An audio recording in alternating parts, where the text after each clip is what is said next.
Semua itu demi hidup yang baik, hanya Dia yang mampu melaksanakannya.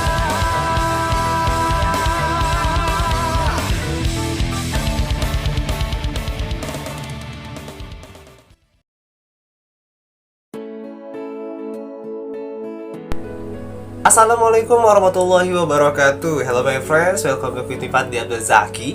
You can call me Mr. Fad. Now I want to explain you about the recontext.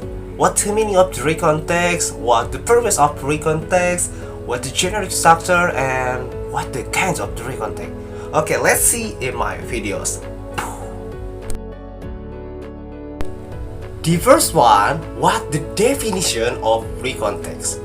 Recontext is a text telling the reader about one story, action, or activity what happened into the past. Jadi, recontext itu adalah suatu teks yang menjelaskan kepada kita apa-apa yang telah terjadi di masa lalu, baik kegiatan kita ataupun aktivitas yang kita lakukan di masa lalu. Nah, cerita bagaimana? Cerita nih yang udah kita lakuin di masa lalu, nah itu masuknya ke recontext. Tujuan recontext ngapain?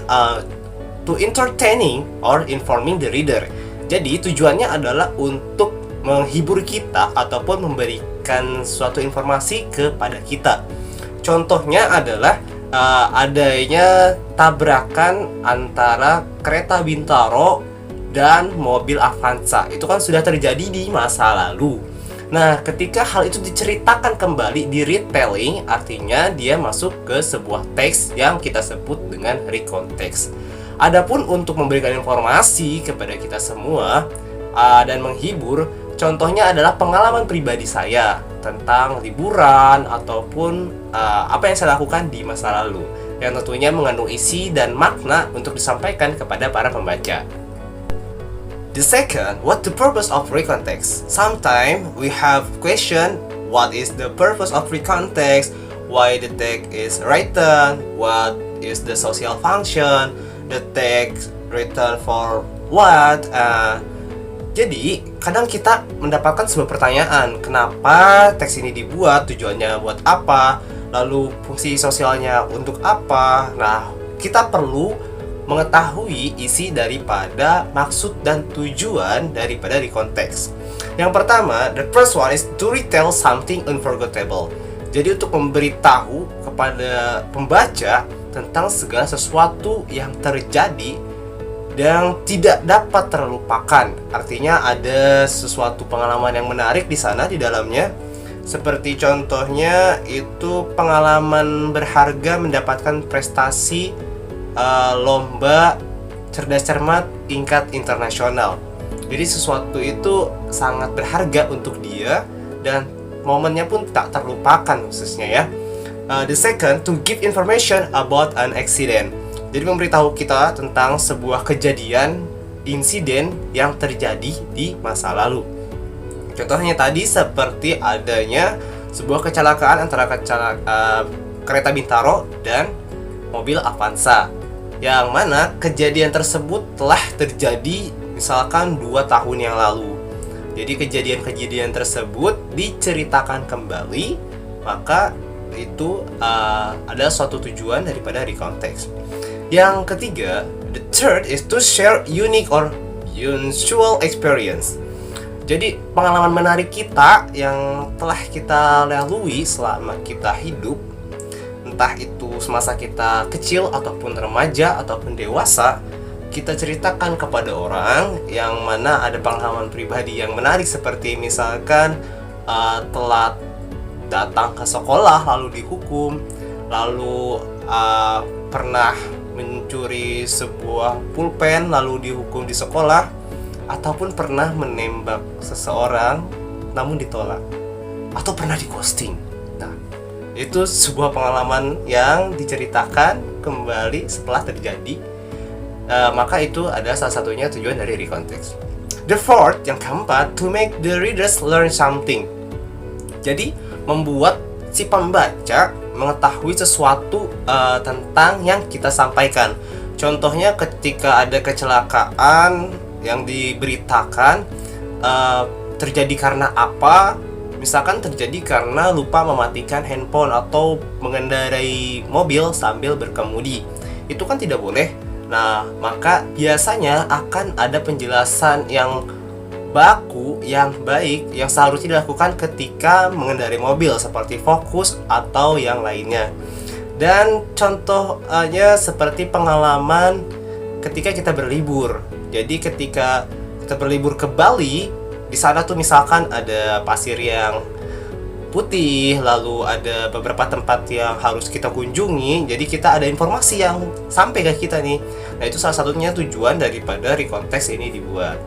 Jadi itu 4 poin yang harus kita pahami ketika kita ditanya kenapa Reconteks itu harus dibuat dan apa tujuan dari Reconteks.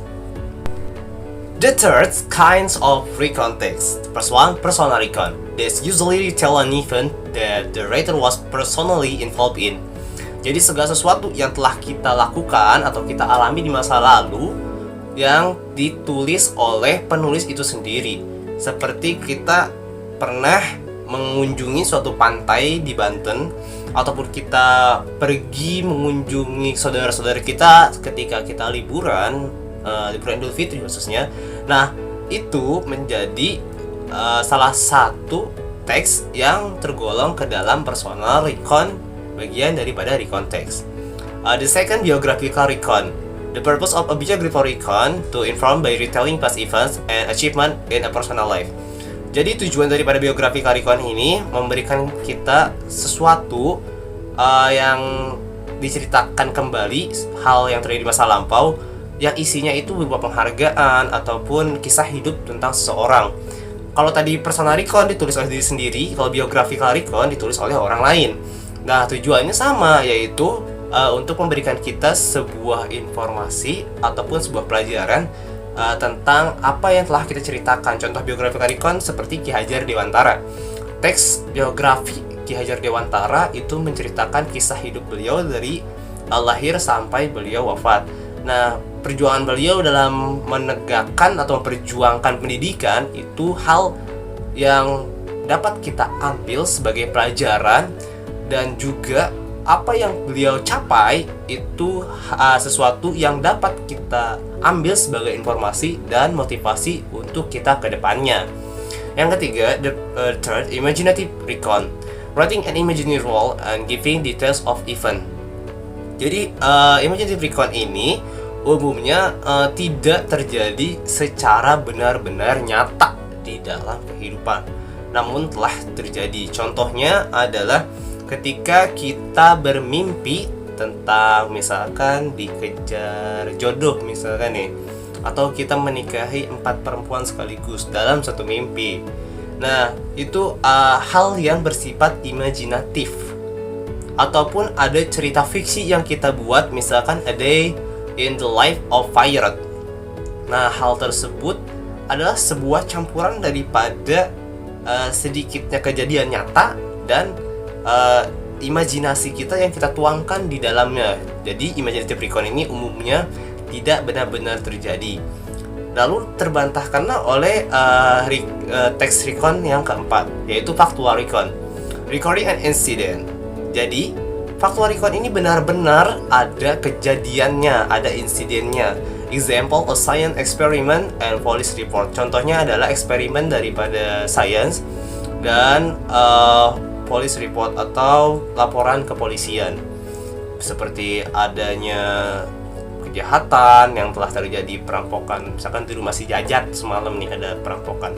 Nah, teksnya itu menceritakan tentang kejadian perampokan yang terjadi di rumah si Jajat. Jadi imajinatif tadi adalah campuran daripada kejadian nyata dan imajinatif, sedangkan factual recon itu benar-benar nyata dan terjadi. The fourth, the generic structure of recontext. The first one, orientation. It gives the reader the background information as to why this person is noteworthy and should have a biography written about. The opening paragraph should answer the question who, what, where, when, and how.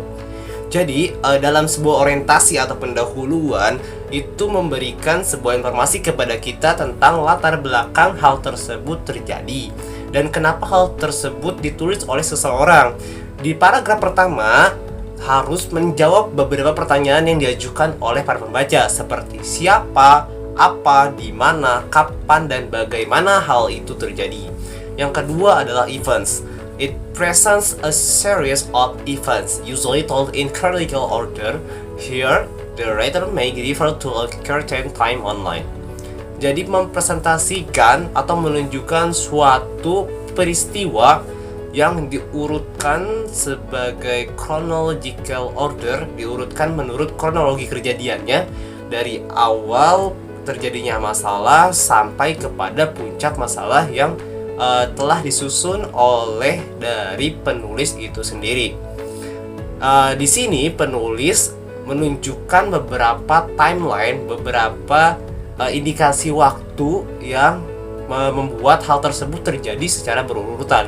Misalkan hari ini aku pergi ke Malang, lalu besoknya aku beristirahat, lalu hari kedua aku mulai pergi berliburan bersama keluargaku. Jadi beberapa contoh timeline atau sequence waktu tadi, kayak misalkan hari pertama, hari kedua, hari ketiga, ditunjukkan untuk memperjelas dari urutan peristiwa yang akan dibicarakan. Terakhir ada reorientation. It consists of a type of conclusion with a comment on the contribution this person has made or a summary and evaluation of the person achievement.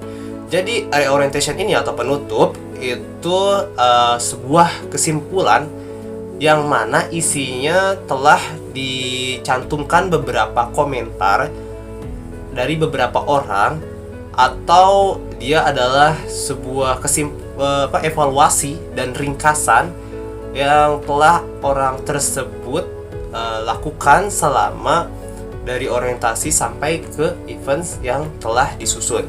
Intinya reorientation adalah kesimpulan yang dibuat oleh seorang penulis untuk mengakhiri sebuah recontext. This one example of recontext and the title Summer Holiday, liburan musim panas. Look at the orientation. I spent my last summer in Seoul, South Korea. I went there by myself for a 4 days for solo trip. Jadi dikasih tahu nih sama orientasinya siapa yang terlibat di sana, ada si I. Lalu kapan? Last summer. Di mana? South Korea. Sama siapa dia di sana? Sendiri, myself. Untuk berapa lama? Itu ada 4 days. Jadi sudah dikasih tahu ya di orientation latar kejadian daripada cerita ini akan dimulai ke depannya. Look at the events. Nah, the events have the time sequence. The first day. Nah, ini menunjukkan pada hari pertama. Lalu, then I went to Seoul by train. Kemudian, nah, konjungsi yang dipakai ini untuk menunjukkan peristiwa selanjutnya. Lalu ada at night, pas malamnya nih. Nah, lalu ada lagi on the next day, pada hari berikutnya, atau on the third day. Ada lagi I spent the fourth day. Nah, urutan-urutan tersebut yang disebut sebagai events. Jadi urutan peristiwa yang dirangkai sedemikian rupa untuk membentuk sebuah chronological dari awal cerita nih, dari awal keberangkatan misalkan sampai pada titik puncak dia menceritakan tentang dirinya ataupun hal yang akan disampaikan. Pada reorientation di sini udah sampai kepada kesimpulan. I have a fantastic experience in South Korea. I actually get to see directly how the Korean peninsula is a great trip. Jadi udah tahu nih, dia kesimpulannya adalah memiliki pengalaman yang sangat luar biasa. Jadi dalam dia berlibur itu mendapatkan hal yang dia inginkan, yaitu untuk melihat langsung bagaimana Korean Peninsula. Jadi untuk ini di orientasi tadi kita kenal sebagai pendahuluan, event itu rangkaian peristiwa, di orientation adalah kesimpulan. And the last, we will discuss about language features in the recontext. The first one is past tense. The text in the recontext use past tense. The example, I went to Bogor last week and I spent my holiday in Bandung. Jadi yang dipakai di dalam sebuah teks recontext, struktur kebahasaan yang pertama adalah past tense. Jadi untuk menunjukkan bahwa ini sudah terjadi di masa lampau. Contohnya, I went to Bogor last week. Aku pergi ke Bogor pada minggu lalu. Atau aku menghabiskan liburanku di Bandung. Jadi yang digunakan itu adalah rumus dari past tense. Ya. And the second adverb of time, the recontext have second language feature, adverb of time, menunjukkan sebuah waktu atau indikasi waktu, yang mana menunjukkan adalah hal tersebut telah terjadi seperti last week, last night, 2 years ago, 5 months ago. Jadi udah terjadi. And the third is conjunction. Konjungsi juga dipakai untuk memperjelas suatu rangkaian peristiwa yang kita jelaskan baik dalam events awal ataupun di kesimpulan. Yang terakhir ada action verb. Nah, action verb yang digunakan itu kata kerja kedua, yang mana hal tersebut adalah kata kerja yang kita pakai untuk merumuskan daripada past tense, seperti played, worked, or spoke. Jadi dalam menyusun recontext, perhatikan daripada grammarnya, yang mana kalau misalkan kita mau bikin recontext itu yang pasti sebagai kuncinya itu harus pakai past tense. Oke? Okay, thanks for watching my video. I hope you all more understand about recontext and maybe have mistakes in my video. I'm sorry for that. Wassalamualaikum warahmatullahi wabarakatuh. Sampurasun.